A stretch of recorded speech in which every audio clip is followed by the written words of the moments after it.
Les pires moments de l'histoire, les choses qu'on regarde aujourd'hui avec beaucoup d'incompréhension, ont aussi été produites parce qu'il y a une grande partie des gens qui se sont dit ça ne me concerne pas, ça ne me regarde pas. Et quand on se retrouve avec des régimes d'extrême droite ou des régimes qui dérivent vers des régimes autoritaires, voire fascistes, c'est toute la population que ça concerne.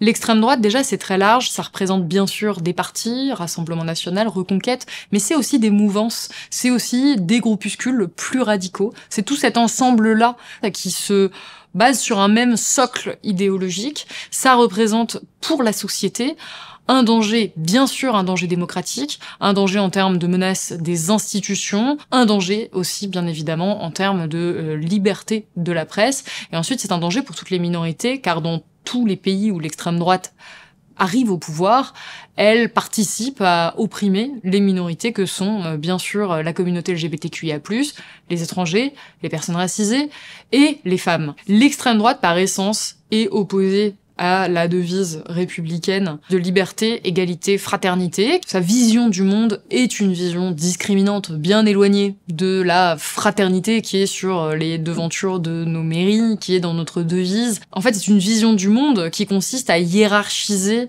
les êtres humains, et puis l'extrême droite ne s'est pas battue pour l'obtention de tous les droits qu'on a pu obtenir ces dernières années. Je vais prendre juste l'exemple du mariage gay, qui a été obtenu après quand même beaucoup d'années de lutte. À l'époque, l'extrême droite s'est très clairement positionnée contre. Mieux, l'extrême droite a continué à défendre cette vision-là, même quand ce mariage gay est passé, même quand il commençait à être vraiment accepté par la société. C'est récemment qu'on a eu des retournements, et en fait, on pourrait appliquer ça à l'ensemble des droits qui ont pu être gagnés et qui, précisément, participe à cette devise de liberté, égalité, fraternité. L'extrême droite a compris comment imposer ses idées, notamment par le biais de l'espace médiatique, par notamment le biais de grands milliardaires qui mettent en valeur les idées d'extrême droite dans des médias qu'ils ont rachetés. On pense bien évidemment à Vincent Bolloré, mais aussi à Pierre-Édouard Stérin. Tout ça montre bien qu'il y a aussi une forme de coordination du côté des gens qui partagent les idées de l'extrême droite, et bien sûr aussi par le biais des réseaux sociaux. Et là, je m'appuie sur tout ce qu'on peut voir sur l'essor des masculinistes, qui sont quand même très très liés à l'extrême droite, avec là encore l'éruption de ce que l'historien Patrick Boucheron appelle un fascisme cool, qui consiste à faire la promotion d'une espèce de vision très réactionnaire de la société par des vidéos de conseils de séduction, des vidéos de lifestyle, des vidéos qui vont pas forcément être à visée politique. Et donc tout ça participe à faire monter dans l'espace public les idées qui sont celles de l'extrême droite. Et bien sûr, et c'est un point central, tout un tas de fausses informations. Ça nous vient notamment des États-Unis, ça a été théorisé par Steve Bannon, ancien bras droit de Donald Trump, qui dit « la stratégie médiatique, c'est flood the zone of shit ».